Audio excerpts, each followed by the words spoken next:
Yes, and the president, as you pointed out, definitely misled the people when he came out with that business about an Hispanic person going out for an ice cream with his child. Remember that?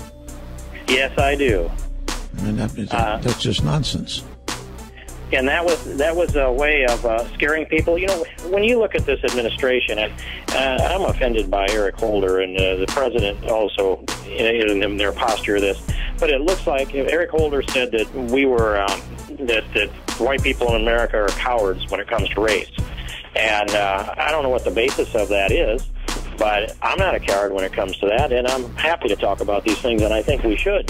But the president has demonstrated he's got a default mechanism in him that breaks down the side of race, on the side of it favors the black person. In the case of Professor Gates and Officer Crowley, that was a case where he knew nothing about it, threw himself into it, and concluded that the cop had operated on a race bias or a racist basis, and then he ended up having to have a beer summit because of that.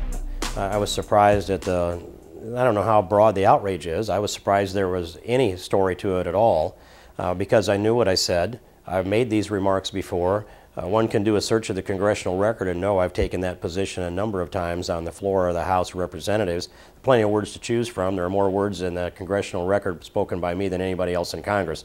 And so there's plenty of record out there for people to check. What I didn't anticipate was that the dishonest, the disingenuous, the yellow dog journalism of Media Matters that put a period in the middle of one of my sentences and deleted everything after that and characterized it as a story and used that to leverage it up against Cory Gardner.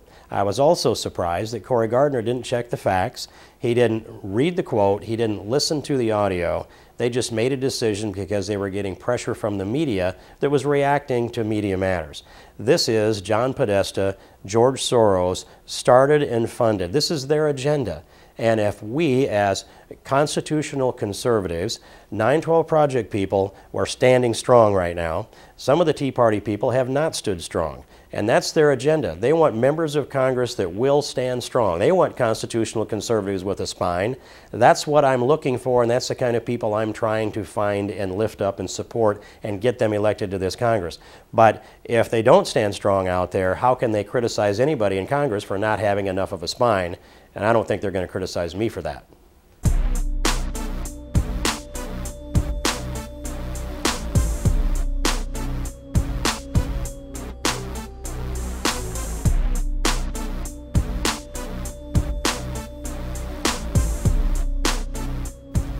Well, if the truth could be my undoing, then it is the undoing of America itself. Being held to a higher standard than the truth would be an interesting standard indeed to aspire to. I think it's also interesting that there's only one Republican in the entire country that's either a candidate or an elected official who has distanced themselves from me. That's Cory Gardner. And there's not a single liberal out there that's actually taken on what I said and made a point as to why it might be wrong. What they've done is distorted my quote. Even the way they've distorted it, it's defensible. But I don't need to defend something I didn't say. I'm happy to defend what I did say. And I have also brought up the issue of the issues that we've talked about in a previous conversation about the new Black Panthers intimidating voters in front of the voting booth in Philadelphia, Pennsylvania, about the Justice Department canceling the most open and shut case of voter intimidation in American history. We have videotape of paramilitary uniformed African Americans with billy clubs in their hands, slapping them into their hands and calling white people crackers that are coming in to vote. And the Justice Department concluded that wasn't voter intimidation. There is a pattern, and the pattern includes refusing to investigate Acorn. There's much to be said about that. There certainly are significant racial implications with regard to that.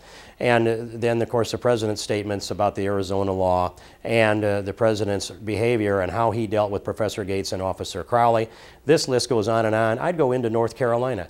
Kinston, North Carolina had a referendum to determine whether they would have partisan elections for their city elections.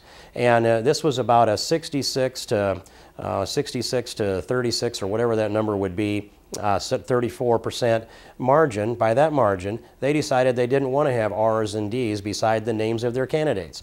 Eric Holder's Justice Department, presumably without having escaped the knowledge of the President of the United States, declined and refused to allow them to have nonpartisan elections in Kinston, North Carolina. When you read the letter written by Loretta King, the same person who canceled the prosecution of the voter intimidation in Philadelphia, it says African Americans won't know who to vote for if there's not a D beside their name. Now that is a racist position, and I don't think you can argue against that. There's a long pattern of this. I'm saying I don't want racism anywhere in America. I don't want it on the left. I don't want it on the right. I don't want it in our laws. I don't want it in our Justice Department. I don't want it in the White House. And so I have taken this issue on because I think the President needs to be held accountable. And even if no response comes from him, I will say that they will be more reluctant to carry on in this fashion in the future, and that could be a small positive that comes out of this controversy.